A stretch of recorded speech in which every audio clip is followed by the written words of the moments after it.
Meus irmãos, mais uma vez bom dia, saudações fraternas em Cristo Jesus.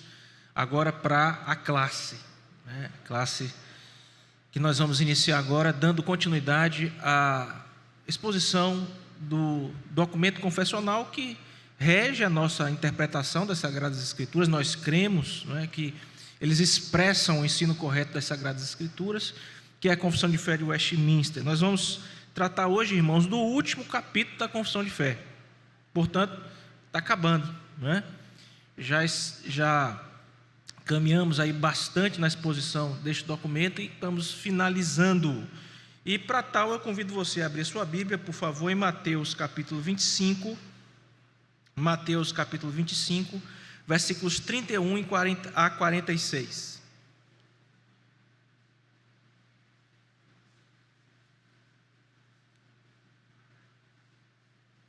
Mateus 25, 31 a 46. Mas antes de você ler o texto sagrado, preste atenção aqui, para que eu possa ambientar aquilo que vai ser ensinado hoje. Meus irmãos, quando nós observamos a vida do homem depois da queda, depois que o nosso pai Adão, os nossos pais pecaram, nossa mãe Eva, nós bem sabemos que o pecado entrou no mundo e a partir daí o mundo foi afetado como um todo, A criação ainda geme, aguardando a concretização final e a consumação de todas as coisas, para que ela seja restaurada. Nós também aguardamos a nossa glorificação, a vinda do Senhor Jesus. Aliás, é sobre a doutrina das últimas coisas que nós temos estudado nos últimos capítulos do nosso documento confessional. Já nas ocasiões passadas, o pastor Alex falou de aspectos ligados à escatologia, que é a doutrina das últimas coisas, e hoje nós vamos finalizar o ensino da confissão a respeito disso, a respeito das últimas coisas. Mas se você olha para esse mundo quebrado, que é marcado pelo efeito do pecado, se você olha também para a sua vida, para a vida das pessoas aí fora, você vai perceber que aparentemente, os erros que são cometidos, os pecados que são cometidos, parecem, gostaria de reforçar, que não recebem a justa paga, não recebem a justiça que mereciam. Parece que os ímpios são felizes e que nós, que somos crentes, sofremos mais do que eles. Note a palavra, parece.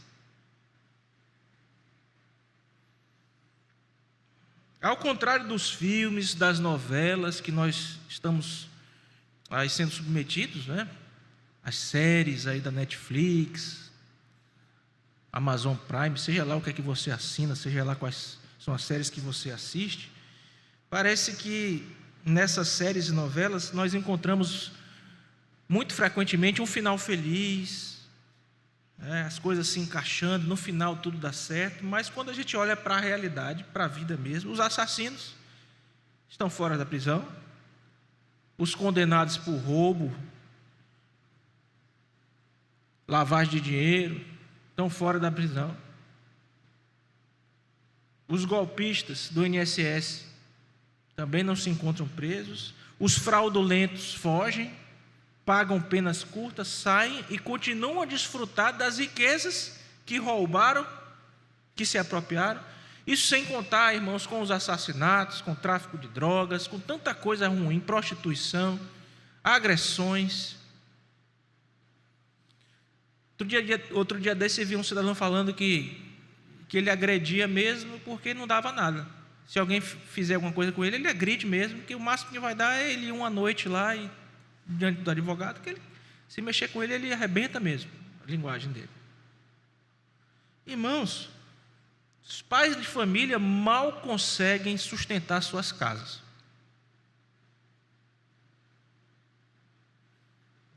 É uma luta. Comprar o leite, para quem tem bebê agora pequeno, Já viram aí quanto é que está o pacote de fralda? Outro dia eu me surpreendi com o preço do pacote de fralda. No meu tempo já era caro, né, irmão? E ainda os nossos vieram abençoados, porque vieram com alergiazinha e não podia usar qualquer fralda não, tinha que ser a Huggies, né? Tinha que ser a fralda especial, porque senão iniciava processo alérgico. E aí falta dinheiro, você que é crente, o dinheiro faltando, a coisa apertada, a doença chegando, o plano de saúde que não libera as coisas, as injustiças, os impostos que são cobrados, você não tem nada. 27,5%, irmãos, é o que desconta do meu salário, das minhas côngoras, etc. De alguns outros um pouco menos, de acordo com a alíquota referente aos seus ganhos. Mas você olha para o retorno disso, onde é que está o retorno disso, o retorno real? Você tem segurança, você tem a educação que precisa, você tem a saúde que você precisa, com a carga de impostos tão alta. Meus irmãos, são tantas e tantas injustiças, são tantos erros, é tanta gente ruim prosperando. Os que estudam, viram assalariados que vão lutar para fazer todas essas coisas que mencionamos. Mas os que fazem coisas erradas estão aí prosperando.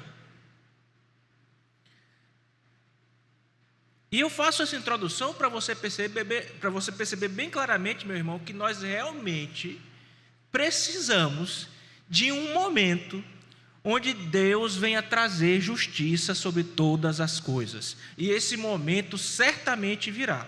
O momento em que Ele dará o correto pagamento,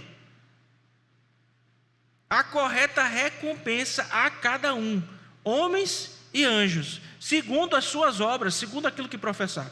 Todos estes que impunes, sem experimentar a justiça como deveriam experimentar, estão indo para o caixão, vão ressuscitar, vão ganhar novos corpos e vão comparecer diante de Cristo Jesus, o Rei dos Reis, o Senhor dos Senhores, e vão prestar contas de toda palavra, ação e pensamento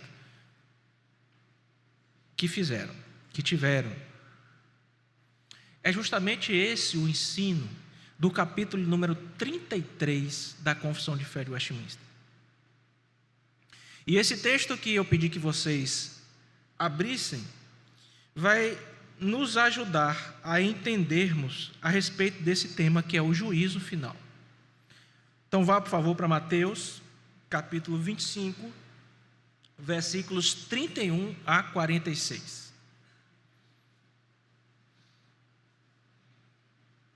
Diz assim a palavra de Deus: Quando vier o Filho do Homem na sua majestade e todos os anjos com ele, então se assentará no trono da sua glória. E todas as nações serão reunidas em sua presença, e ele separará uns dos outros, como o pastor separa os cabritos dos cabritos as ovelhas. E porá as ovelhas à sua direita, mas os cabritos à esquerda. Então dirá o rei aos que estiverem à sua direita: Vinde, benditos de meu Pai, entrai na posse do reino que vos está preparado desde a fundação do mundo. Porque tive fome e me deste de comer, tive sede e me deste de beber. Era forasteiro e me hospedastes, estava nu e me vestistes, enfermo e me visitastes, preso e fostes ver-me. Então perguntarão justos: Senhor, quando foi que te vimos com fome e te demos de comer, ou com sede e te demos de beber?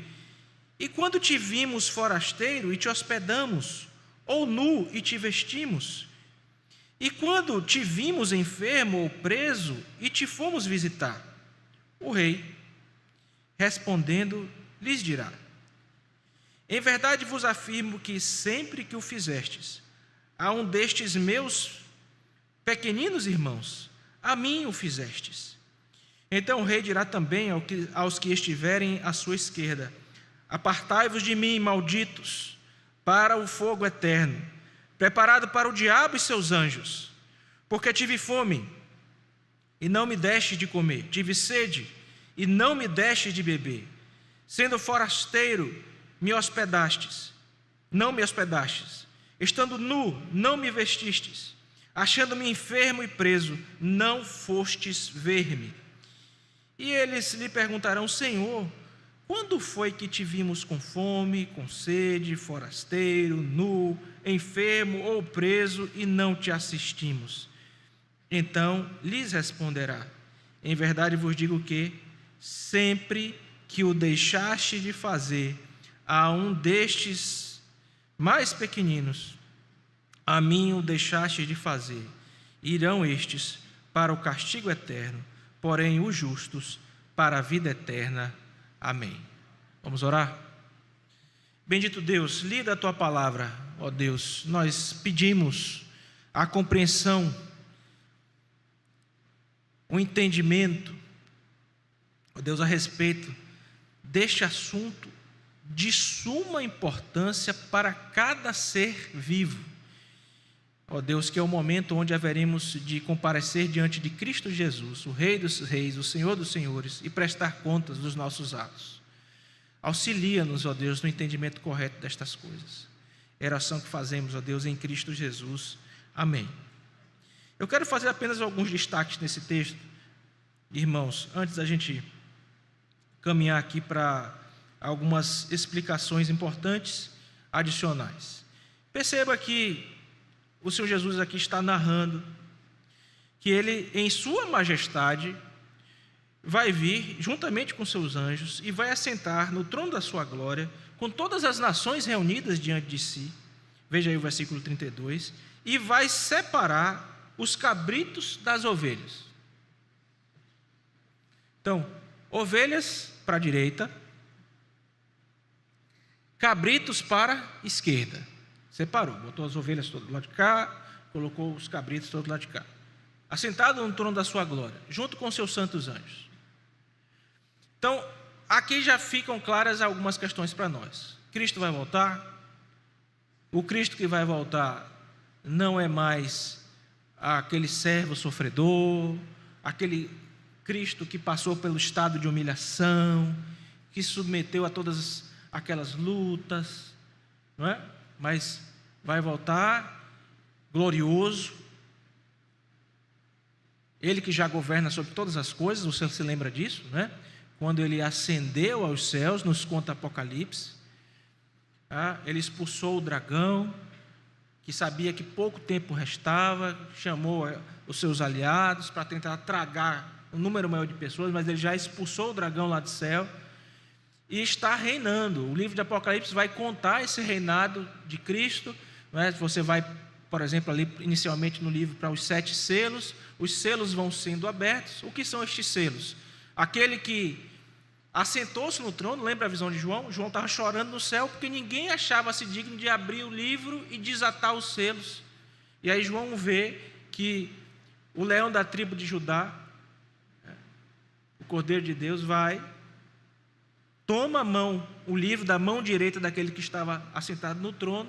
Então ele é apto para fazer isso, ele é apto para julgar. Paulo vai nos dizer em Coríntios que Cristo então tem toda a autoridade, foi dada pelo Pai até que ele subjugue todos os seus inimigos. Então ele está reinando sobre todas as coisas. E esses selos que vão sendo abertos, lembra a estrutura de Apocalipse? 7 selos, 7 taças, 7 trombetas, etc. É o governo de Cristo sobre a história. Ele abre o primeiro selo, por exemplo, um cavaleiro branco que sai vitorioso e para vencer. Esse cavaleiro é o Evangelho. Tem gente que os nossos irmãos pré-milenistas vão dizer que o cavaleiro branco é Cristo, mas se é que Cristo que está desatando os selos e governando a história. O Evangelho vai sair vitorioso e para vencer, ele vai alcançar todos os eleitos. Nada pode barrar o Evangelho. O poder do Evangelho vai alcançar, o Evangelho vai alcançar todos os que pertencem a Deus. Então esse Cristo está reinando sobre todas as coisas e ele voltará como juiz. Está na companhia dos seus anjos, assentado no seu trono de glória, e vai fazer o quê? colocar ovelha para um lado e cabrito para o outro.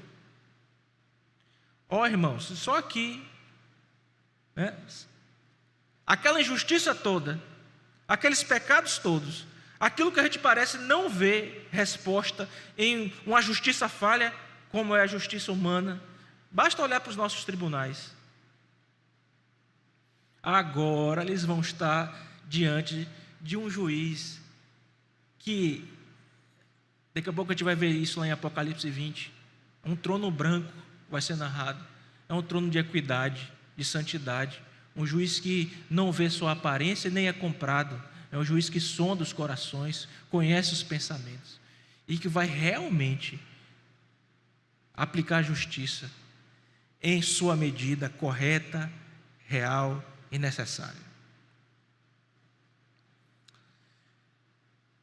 Todas as nações, versículo 32, serão reunidas em sua presença e ele separará uns dos outros, como o pastor, olha a figura, separa os cabritos das ovelhas. Vai pôr as ovelhas à direita e os cabritos à esquerda. Versículo 34, dá uma olhada, por favor. Então dirá o rei aos que estiverem à sua direita. Essa é a frase, irmãos, que nós anelamos ouvir. É a principal frase que você deve desejar ouvir. Não há frase mais importante que essa.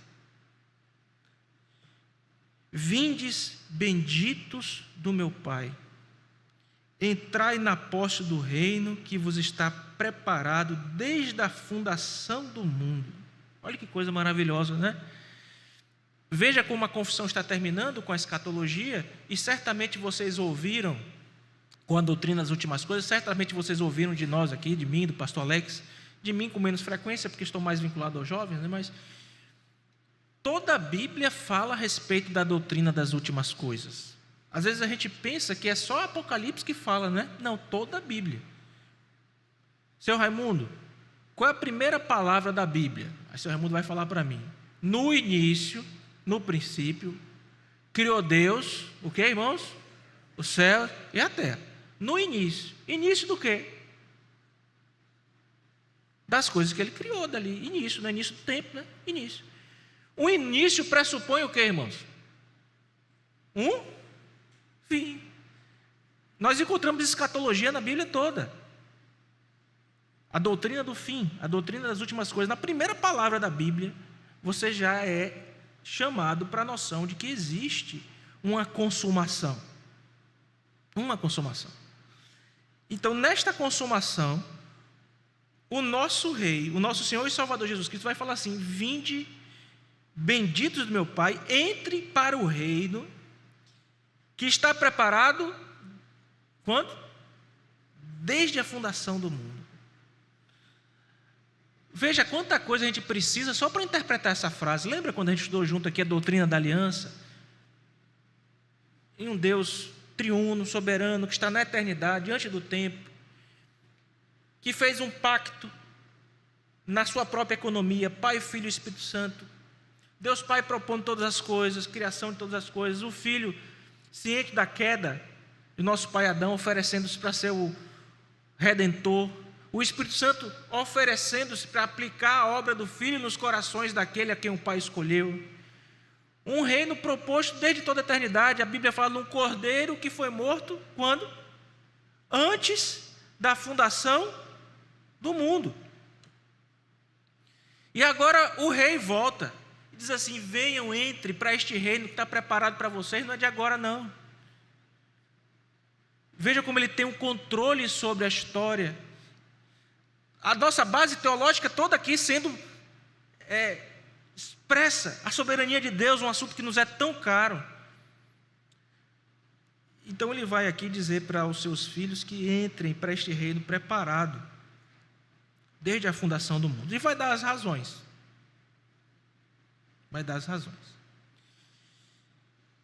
As razões estão no versículo 35. Porque eu tive fome e vocês fizeram o quê? Me deram de comer. Tive sede, me deram de beber. Forasteiro, me hospedaram. Estava nu, vestiram. Enfermo, Fomos visitar presos e fomos ver. E aí a turma pergunta para ele: Senhor, quando foi que a gente fez isso? Tudo. E o rei responde no versículo 40: vos afirmo que sempre que o fizeste a um destes meus pequeninos, a mim o fizeste. Irmãos, isso aqui é de uma grandeza tão grande. Duas coisas que eu quero destacar, poderíamos destacar várias. Primeiro, o crente pode, e muitas vezes foi e continuará sendo, pessoas que passam dificuldade, que sente privação com relação à sua alimentação, pode passar privação com relação à água, sede, pode ser forasteiro, o crente pode ser preso, o crente pode ser assassinado, o crente pode ser morto. Você está vendo aqui, em algum momento nessa frase, que você não vai sofrer?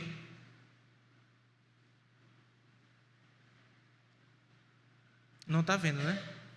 Então você já vê aqui que aqui já há um combate. Cristo está referindo a meus pequeninos, está se referindo ao seu povo, a nós. Nós vamos passar por todas essas coisas, meus irmãos. Isso aqui já é um ataque frontal à teologia da prosperidade, não é? Que a gente não passa dificuldade, que não sofre, que não... Não, Deus graciosamente nos livra de muitas dessas coisas, mas se aprover a Ele fazer com que passemos por estas coisas para que sejamos aprimorados, ensinados, santificados, nós vamos passar para o nosso bem,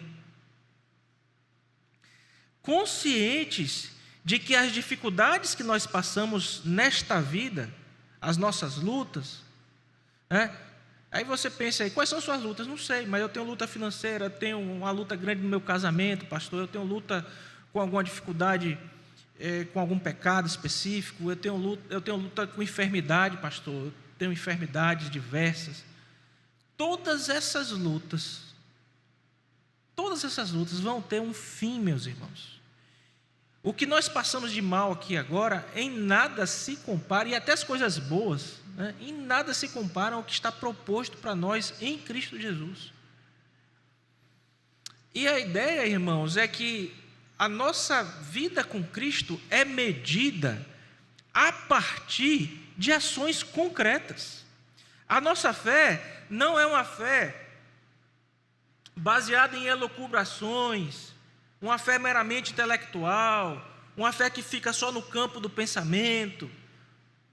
Olha, eu sou um reformado, eu estudo, minha igreja, eu sou presbiteriano, eu estudo a Confissão de Fé de Westminster, Catecismo Maior e Breve, já estudei todinho, viu? E tem mais, lá na igreja a gente estudou o Catecismo de Heidelberg e a Confissão Belga nas quarta-feiras, os símbolos reformados das outras igrejas irmãs.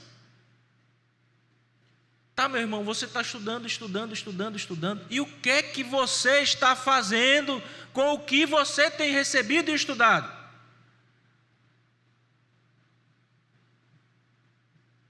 Porque não adianta a coisa ficar aqui, e não descer para onde? Para cá. Porque se não desce para cá, você não vai dar comida ao que tem fome, água a quem tem sede, vestes a quem está nu, visitar quem está enfermo, cuidar de quem está enfermo, lidar com quem está preso.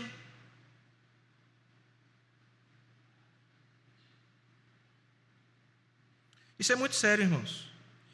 Porque os discípulos perguntam: Senhor, quando foi que nós fizemos essas coisas por você? E Cristo diz: quando vocês fazem isso uns pelos outros. Vocês estão fazendo a quem? A mim, ao próprio Cristo.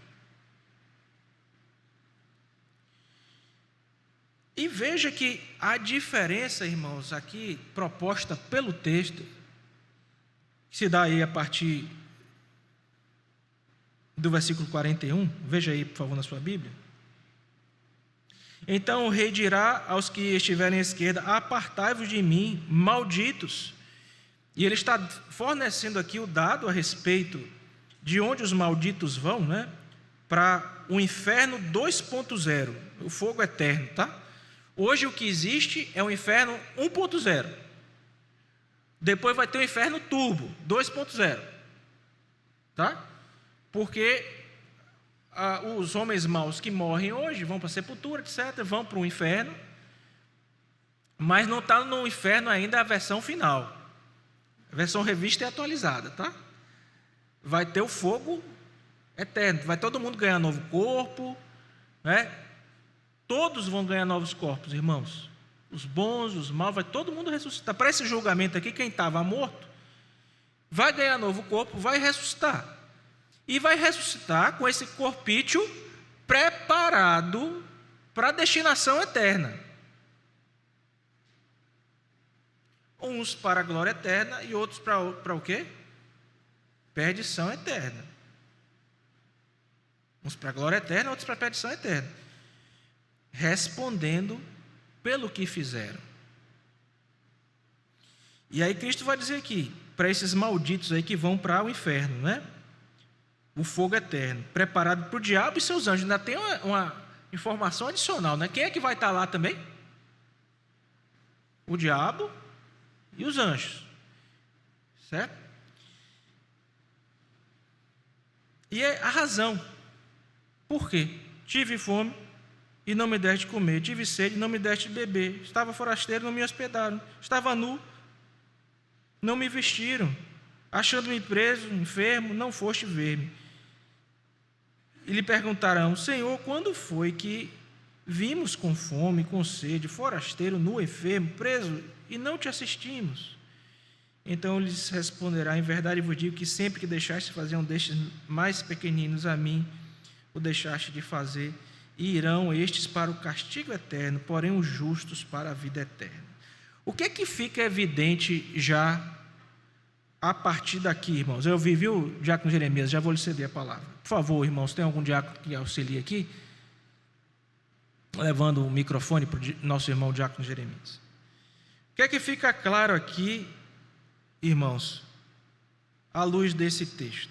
Algumas coisas, né? Primeiro, vou falar só o primeiro e aí passo a palavra para o Jeremias.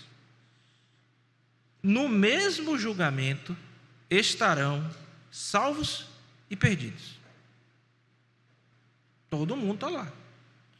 Você pode ser que você tenha ouvido em algum lugar que alguém disse assim: não, os crentes não vão participar do julgamento. Cuidado com isso, porque isso precisa ser qualificado. Em que sentido eles não participarão? Nós vamos falar disso, mas vão participar sim, vão estar todos ali diante de Cristo. Tanto crente como descrente, como anjos maus também, vai estar todo mundo lá. Ok? E os santos anjos vão estar presentes também, porque vão vir com Cristo. Ok? Diácono Jeremias, daqui a pouco a gente retoma. Alô, bom dia, pastor. A gente aprendeu aqui na igreja que o nosso próximo é qualquer pessoa, né?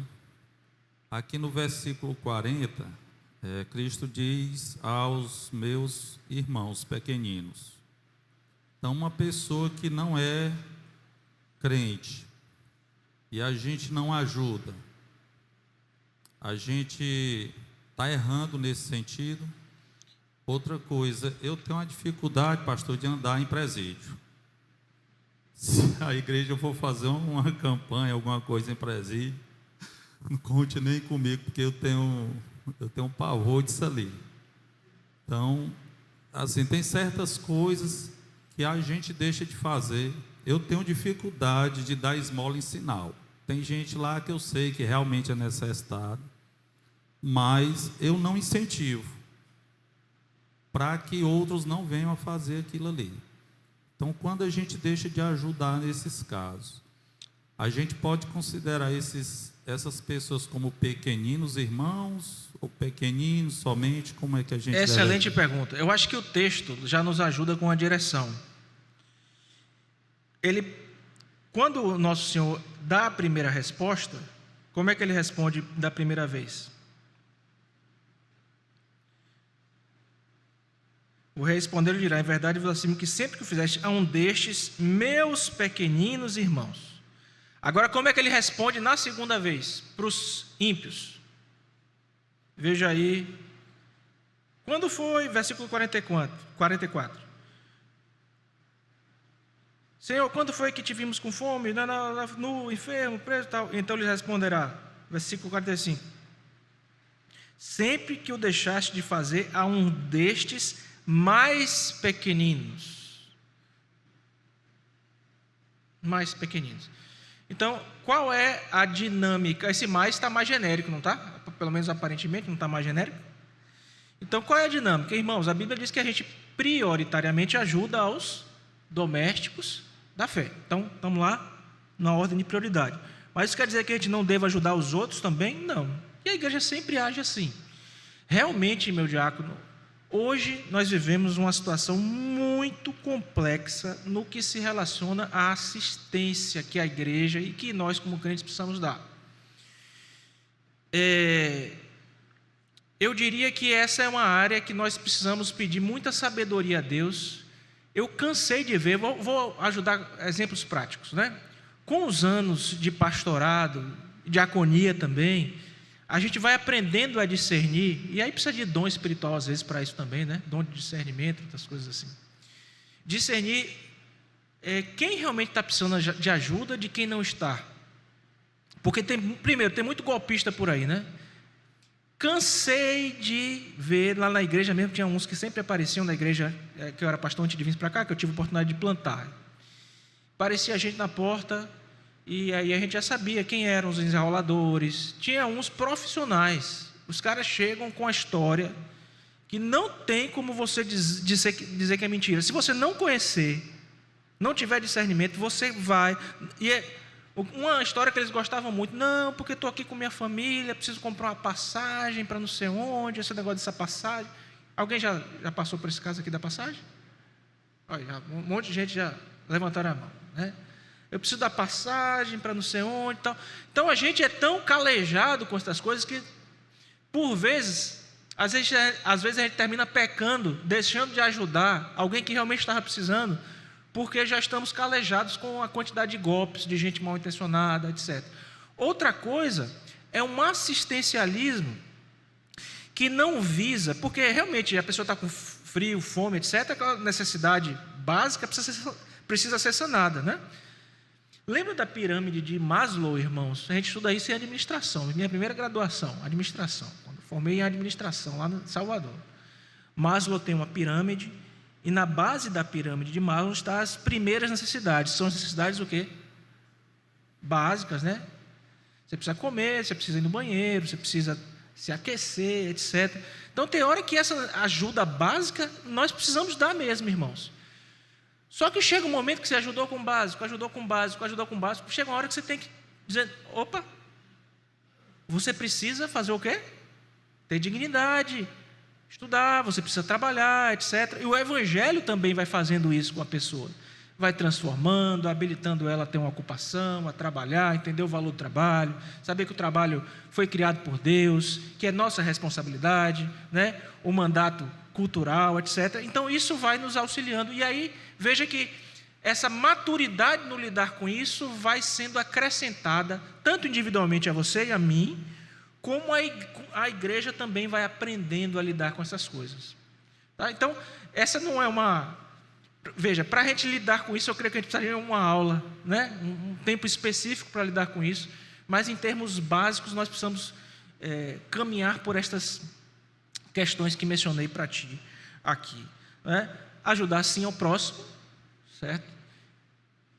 Priorizando os domésticos da fé e pedindo a Deus discernimento para sermos corretos, sábios e assertivos em como, quando, né?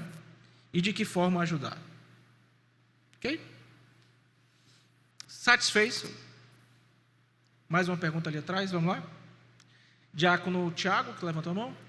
Isso.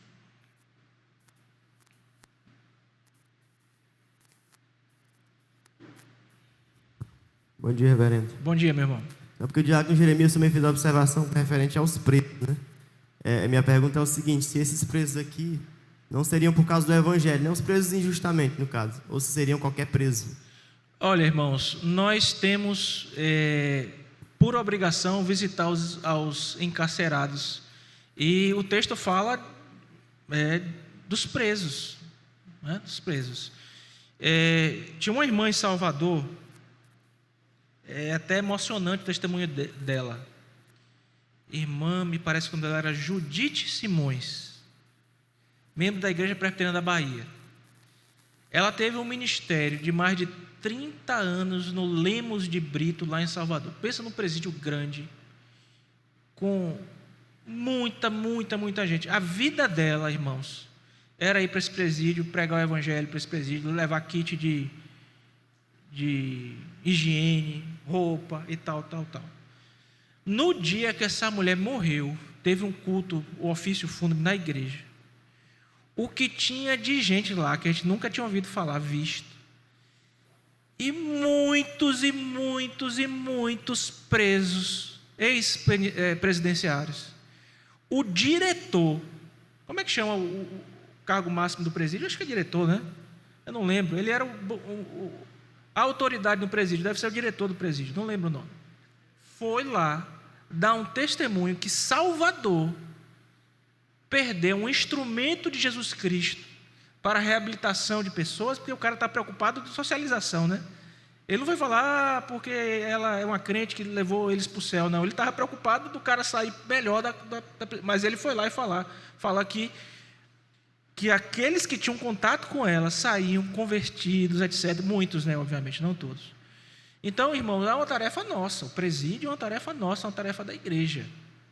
A gente precisa ter um trabalho específico com isso, ou pelo menos ajudar quem trabalha com isso, sustentar quem trabalha com isso. Eu sei que é difícil, como mencionou o nosso irmão Diácono Jeremias, é difícil mesmo, irmão, porque a gente vê tanta coisa ruim, né? Essa turma que vai presa fazendo tantos erros, mas às vezes, ali naquela situação deplorável, no fundo do poço, assassinos, estupradores, etc., podem ter um encontro com Cristo, e não há pecado imperdoável, senão a blasfêmia contra o Espírito Santo, e eles podem ser regenerados, transformados e até depois estarem aqui conosco como nossos irmãos, né? Então, essa é uma dificuldade que a gente tem que romper também e pensar em trabalhar nisso. Agora veja, quero sair um pouco dessas questões sociais que são importantes, estão presentes no texto, para ir para a escatologia, para a doutrina das últimas coisas, tá bom? Reverendo Marcos, por favor, meu irmão, o reverendo Marcos quer dar uma palavra Só aqui. uma coisa aqui, pastor, rapidinho. Quem foi? Aqui, eu. Por favor, meu Como a irmão. gente vive num país em que realmente tem muita gente que aplica golpes, essas coisas, e o senhor falou sobre uma versão, trouxe um conceito de administração, né?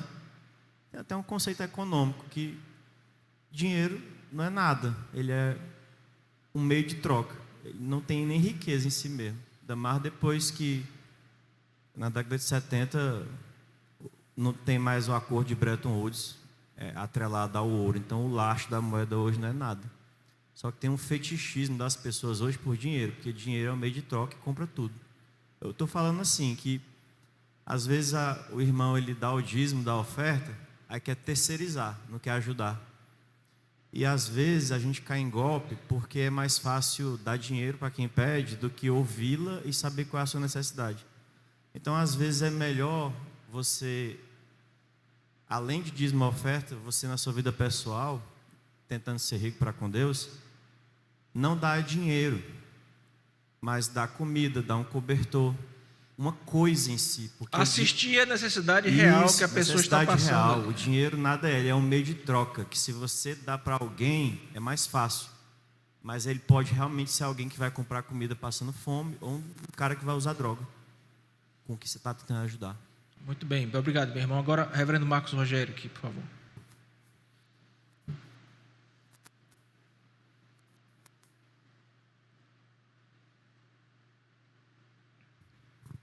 Reverendo, só uma eventual contribuição aqui, no sentido mesmo de sair para a questão escatológica, é que é verdade que nós temos que prestar bastante atenção nesse texto, nos detalhes dele, mas ao mesmo tempo nós não pensarmos que toda a redenção do homem está definida por esse texto.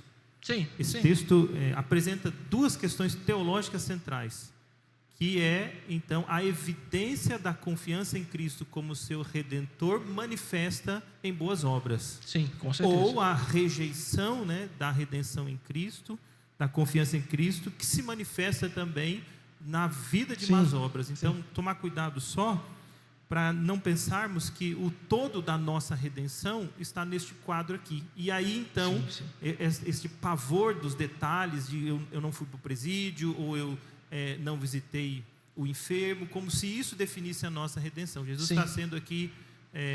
Isso aqui ele está mostrando em termos práticos que a salvação que temos nele se manifesta em boas obras. E que não resume, então, esse texto, o todo da nossa redenção. Amém. Amém. Obrigado, reverendo. Muito bem.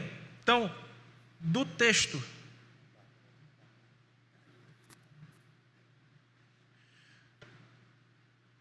Do texto depreende-se, então, irmãos, o seguinte. Primeiro, que no mesmo julgamento estarão os salvos e os perdidos, o que nós acabamos de ver. Segundo, que o objetivo desse julgamento é justamente demonstrar a diferença de destino que há entre esses dois grupos. Então, o primeiro grupo, o grupo da direita, vai para o céu, o segundo grupo vai para o inferno. Nós acabamos de ler isso, de rever. Em terceiro lugar, que todas as pessoas, inclusive os crentes, estarão presentes, né? O fato de já estarmos salvos por Cristo não retira a necessidade de comparecer nesta ocasião. Isso é importante. E, por outro lado, 4, não significa que haja um risco de condenação para nós que estamos em Cristo. Vamos estar lá, né, no julgamento. O microfone segue aberto aí, irmão? Por favor, se estiver aberto, fecha aí. Ele está dando um chiadinho aqui. Por outro lado, não significa que haja risco de condenação para os que estão em Cristo Jesus por estarem ali.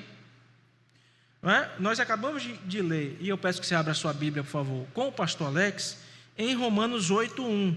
Então, o julgamento, será que chegar lá Cristo vai me condenar? Você não precisa ficar com esse receio. Tá? Você não precisa ficar com esse receio. Por quê? Veja aí Romanos 8:1. Agora, vamos ler todos a uma só voz, irmãos? Romanos 8, versículo 1. Agora, já uma condenação há para os que estão... Glória a Deus. Não tem condenação mais para a gente. Me parece que foi o sermão recente do pastor, não é? Não há condenação para nós que estamos em Cristo Jesus. E agora, por favor, vá para 1 João, primeira carta escrita por João, capítulo 4, versículo 17. E aí veja como é que você deve se apresentar naquele dia. Vai dizer, olha, Cristo voltou nas nuvens, trouxe a sua igreja, vamos dizer que ele voltasse agora. Como é que você ia se apresentar agora diante desse grande tribunal? Com que disposição, com que forma? Vamos ler também uma só voz? 1 João, capítulo 4, versículo 17. Todos juntos, vamos lá? Nisto é em nós aperfeiçoado o amor, para que no dia do juízo mantenhamos confiança, pois segundo Ele também nós somos neste mundo. E a nossa confiança está em quem, irmãos? Em Cristo. Porque segundo Ele é santo. E se nós estamos nele, somos seus filhos, nós podemos neste dia do juízo nos apresentar como? Confiança, confiantes, porque estamos nele, porque confiamos nele por causa dos seus méritos, né? Aquilo que o reverendo Marcos Rogério muito sabiamente veio destacar, para a gente não ficar pensando que é por nossas obras. Nós bem sabemos que não é por nossas obras, que as obras apenas expressam aquilo que nós fazemos, porque já fomos salvos, porque estamos em Cristo Jesus. Tá? Muito bem. Um outro texto que eu gostaria que você lesse, por favor, também rapidinho. 2 Coríntios, capítulo 5, versículo 10. 2 de Paulo aos Coríntios, capítulo 5, versículo 10. Que vai mostrar aí justamente esse caráter geral, todo mundo comparecendo. Vamos ler também uma só voz. 2 Coríntios 5, 10. Vamos lá, irmãos? Porque importa que todos nós compareçamos perante o tribunal de Cristo, para que cada um receba segundo o bem ou o mal que tiver feito por meio do corpo. E para finalizar, então, cada um vai receber, todos comparecendo, bem ou mal que nós tivermos feito. Agora, Hebreus 10, 30. Para finalizar, aqui as leituras relacionadas a esse aspecto, né? Nós não vamos ter risco nenhum e que vamos todos comparecer diante deste tribunal. Devemos ir confiantes nos méritos de Cristo Jesus. Finalizando, então, Hebreus 10, 30.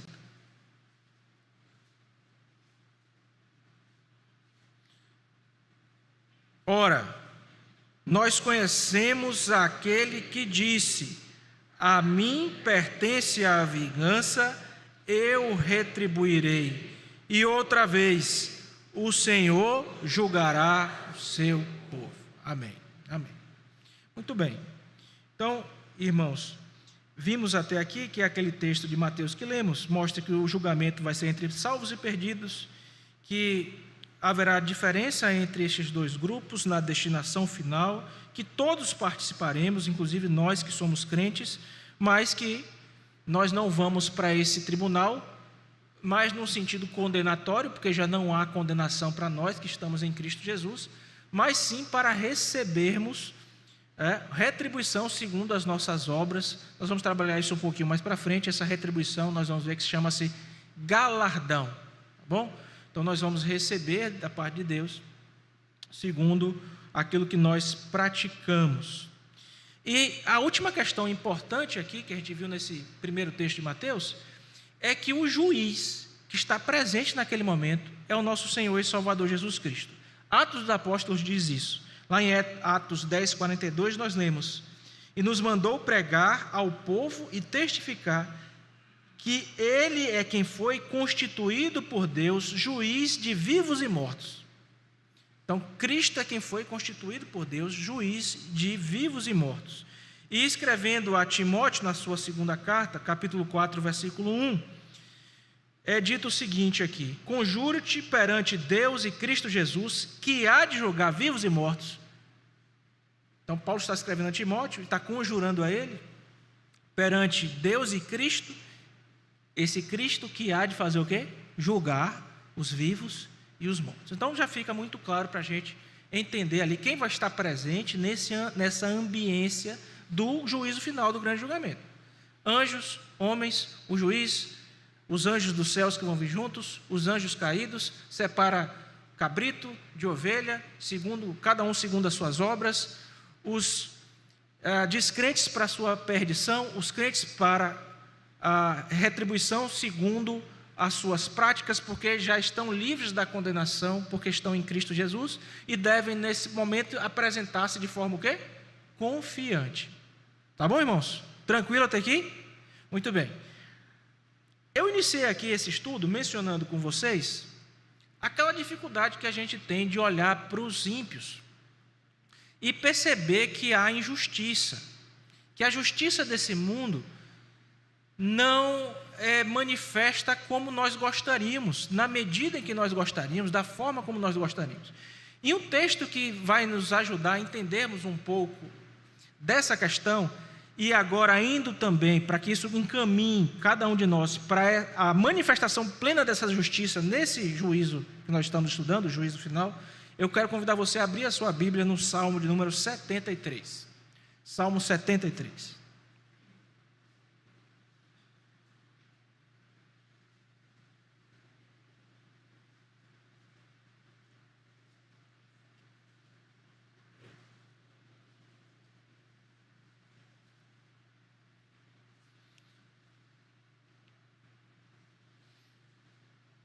Escuto páginas ainda. Todos acharam? Amém ou misericórdia? Vamos lá. Com efeito, Deus é bom para com Israel, para com os de coração limpo. Então ele começa o salmo dizendo aqui, né? Olha, gente, deixa eu começar dizendo aqui a coisa. Com efeito, Deus é bom para com Israel, para com os de coração limpo. E aí veja que o tom aqui, a partir do versículo 2, é um tom diferente. Ele vai dizer assim: quanto a mim, porém, quase me resvalaram os pés. Pouco faltou para que se desviassem os meus passos.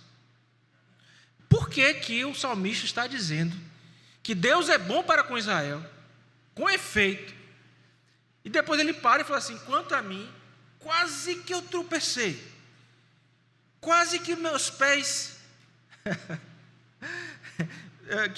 resvalaram os meus pés, né? Pouco faltou para que se desviassem os meus passos. Ele vai explicar a partir do versículo 3. E o que é que ele diz no versículo 3? Pois eu invejava os arrogantes, ao ver a prosperidade dos perversos. Para eles não há preocupações, o seu corpo, sádio e nédio, não partilham das canseiras dos mortais, não são afligidos como os outros homens. Olha que coisa, né? Ele está olhando assim: rapaz, eu olho para eles. Ele está olhando para quem, irmãos? Para os arrogantes, para os perversos. E o que é que ele está enxergando? Olha, eu olhei para eles e eu estava com inveja. E eu vi a prosperidade deles. São bonitos, o corpo, né, em forma. Eles não se preocupam com as coisas que eu me preocupo. São tanto boleto, pagar as coisas, comprar. Não, eles, né, não são afligidos com essas coisas.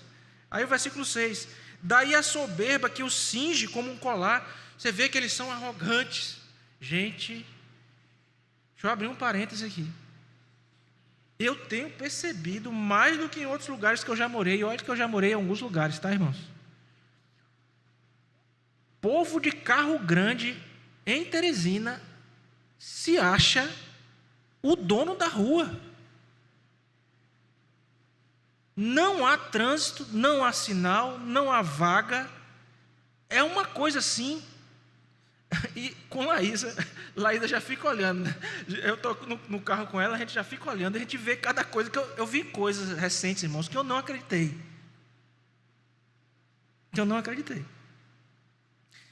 O cidadão embicou do lado de um carro menor, por aqui, pelo lado, no rumo da porta, não era no rumo da frente, não. No rumo da porta. E ele veio aproximando, chegou a um ponto que o carro que estava aqui fez assim. Mas ele não estava no início, irmão, estava do lado. E isso na minha frente. Meu carro era o de trás. Aí eu olhei para ele: Laísa, o que esse cara está fazendo? Ele disse assim: se você não sair, em outras palavras, eu vou bater em você. Porque eu quero entrar aqui agora. Eu acho que é uma boa ilustração para isso aqui. Irmãos, por favor, se você tem carro grande, a minha crítica não é a você, tá? Ou pelo menos eu espero que você não seja destes. É impressionante, né? Se você está numa fila de banco, você está sem sua armadura, né? A armadura é o carro, tá? Lembra do Pateta, né? Tem um desenho do Pateta, que era o senhor volante. Pateta é todo assim, né? Aquela coisa assim, todo abobalhadão assim. Aí tem um desenho da Disney antigo, que ele entra no carro, aí quando ele entra no carro, ele vira o senhor volante. Aí vira parecendo um monstro. Alguém lembra disso? Só os idosos. Só os idosos, né? Aí, se você está num banco, pagando conta, vai pagar uma conta, você entra na fila, você vai ter coragem de chegar assim e furando a fila, entrando na frente do outro? Tem? E por que de carro você tem?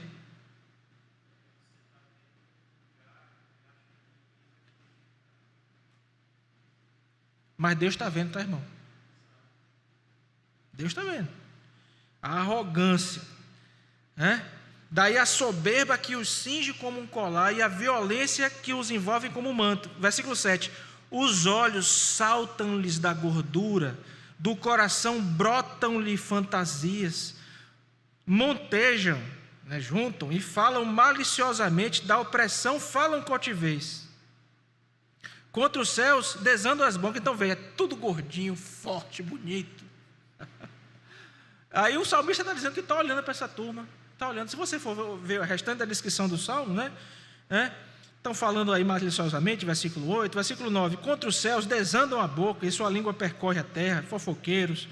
Por isso seu povo se volta para eles, e os tem por fonte de que bebe a largos sorvos. E diz: como sabe Deus? Acaso há conhecimento no Altíssimo? Falam mal de Deus, né? Não é assim, irmãos? Será que essa realidade é a nossa de hoje também? Estão nem aí para Deus, falam mal, dizem que a gente é o quê? Esse bando de alienado aí, crente. Não é assim? Versículo 12: eis que são estes os ímpios, e sempre tranquilos aumentam as suas riquezas. Com efeito, inutilmente conservei puro o coração. Aqui o salmista está dizendo como quase ele tropeçou, né? Ele está contando para a gente como foi esse quase tropeço. Com efeito, inutilmente conservei o puro coração e lavei as mãos na inocência. Pois de contínuo, aí já os ímpios são assim. Agora já com o salmista, né? Pois de contínuo sou afligido. Cada manhã eu sou castigado. Como é que pode ocorrer dessa? O que é que me adianta servir a Deus?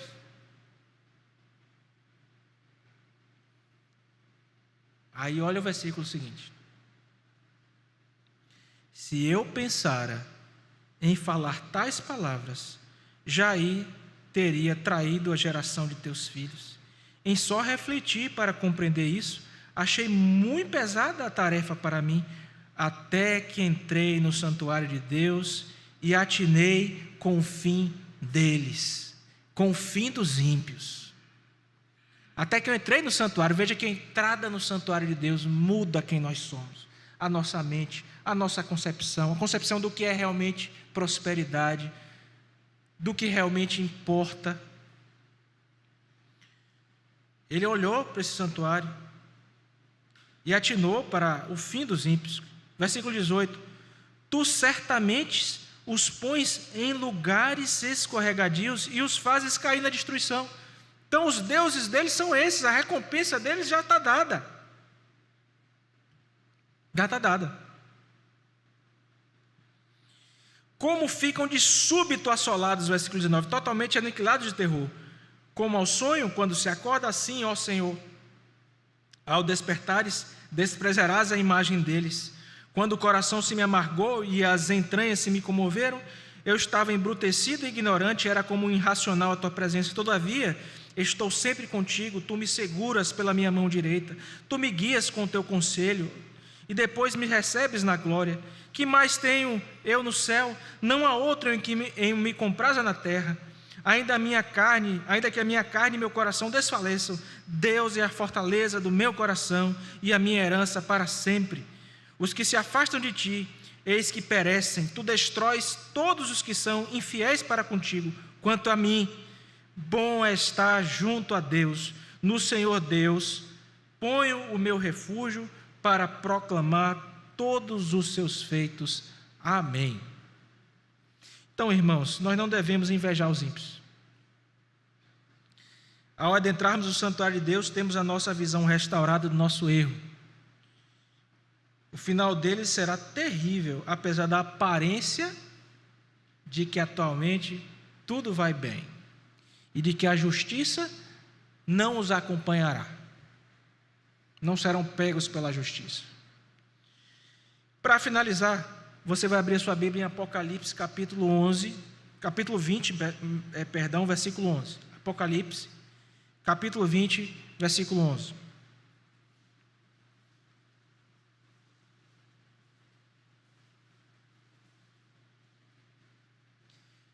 E depois desse texto nós apenas vamos ler a confissão, o texto da confissão em si, e ver todos os aspectos rapidamente aqui, já que nós já estudamos, né? Apenas ler o texto da confissão, já trabalhamos quase todos os aspectos. Apocalipse 20, 11 a 15. Vi um grande trono branco, e aquele que nele se assenta, de cuja presença fugiram a terra e o céu, e não se achou lugar para eles. Vi também os mortos, os grandes e os pequenos, postos em pé diante do trono. Então se abriram livros.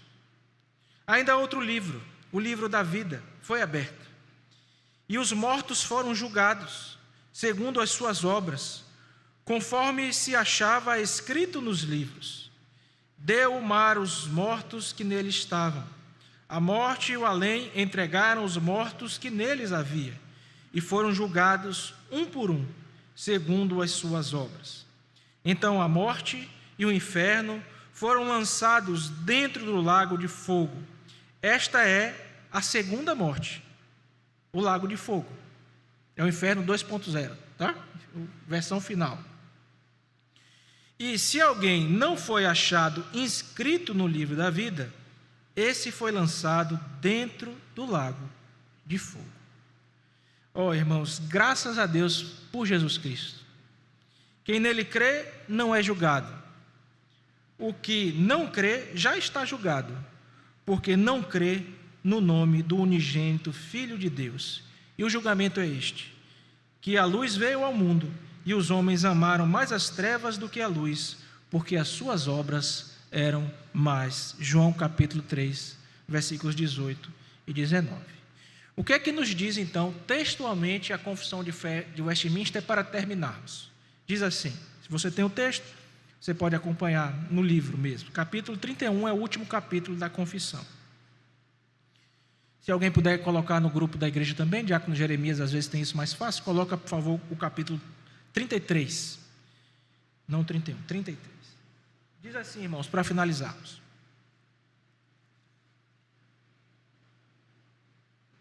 Deus já determinou um dia no qual, com justiça, há de julgar o mundo por meio de Jesus Cristo, a quem foram pelo Pai entregues o poder e o juízo. Nesse dia, não somente serão julgados os anjos apóstatas, mas também todas as pessoas que tiverem vivido sobre a terra comparecerão ante o tribunal de Cristo, a fim de darem conta dos seus pensamentos, palavras e obras, e receberão o galardão segundo o que tiverem feito, bem ou mal, por meio do corpo. Seção 2. O fim que Deus tem em vista para isto, tendo determinado este dia, é manifestar a sua glória. Então, qual é a finalidade disso tudo, desse tribunal, irmãos? Para que esse tribunal é estabelecido? Presta atenção. Manifestar a sua glória. A glória da sua misericórdia na salvação eterna dos eleitos, e a glória da sua justiça na condenação dos réprobos, que são injustos e desobedientes. Os justos irão então para a vida eterna e receberão aquela plenitude e gozo de alegria procedentes da presença do Senhor. Mas os ímpios, que não conhecem a Deus, nem obedecem ao Evangelho de Jesus Cristo, serão lançados nos eternos tormentos e punidos com a destruição eterna, proveniente da presença do Senhor e da glória de seu poder. 3. Assim como Cristo, seção 3. Assim como Cristo, para afastar os homens do pecado e para a maior consolação dos justos nas suas adversidades, quer que estejamos firmemente convencidos de que haverá um dia do juízo. Assim também quer que esse dia não seja conhecido dos homens. A data, né, irmãos? Quando é que vai ser? Não sabe. A gente sabe quando é que Jesus vai voltar? Nas aulas passadas o pastor Jalex já falou isso, então não teve necessidade de a gente reforçar. Então a gente não sabe. Ele vai vir como um ladrão. Não é? Não quer que esse dia não seja conhecido dos homens, a fim de que eles se despojem de toda confiança carnal, sejam sempre vigilantes, não sabendo a que hora virá o Senhor, e estejam prontos a dizer: Maranata, vem logo, Senhor Jesus. Amém.